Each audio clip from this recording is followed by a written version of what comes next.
안녕하세요. 여러분 김입니다. 만나세요. 반갑습니다. So today I would like to show you an Odo Island.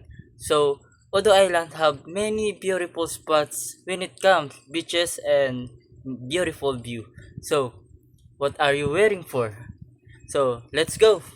Oh wait, before we continue our tour in different spot in Odo Island, I would like to show you something. I have prepared some video presentation about Odo Island and their beautiful island. So, are you ready, ma'am, sir? Let's go!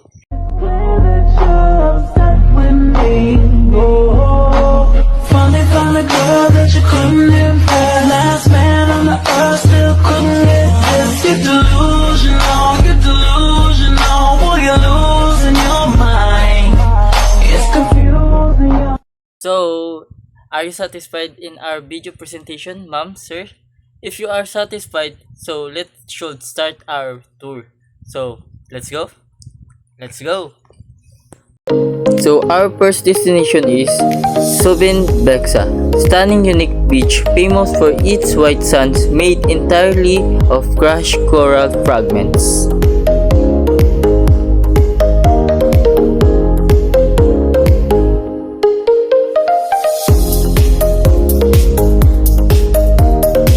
So our next destination is Hagosudong Beach. Known as the Hawaii of Odo, this white sand beach featured shallow calm waters that are perfect for swimming and families.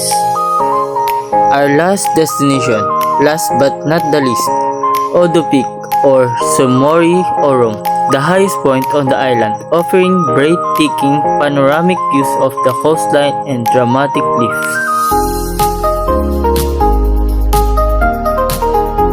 The island is most famous for its specialty peanuts used in ice cream and baked goods and fresh seafoods, particularly abalone and sea snails. Their peanut specialties. First is Odo Peanut Ice Cream.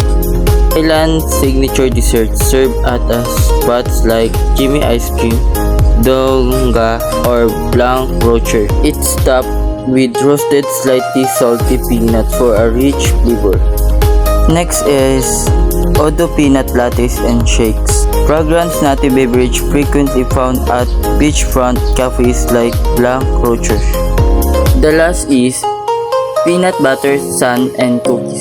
The peanut butter, sun, and cookies package treats and baked goods that make excellent gift or snack, often found at dedicated bakeries on the island.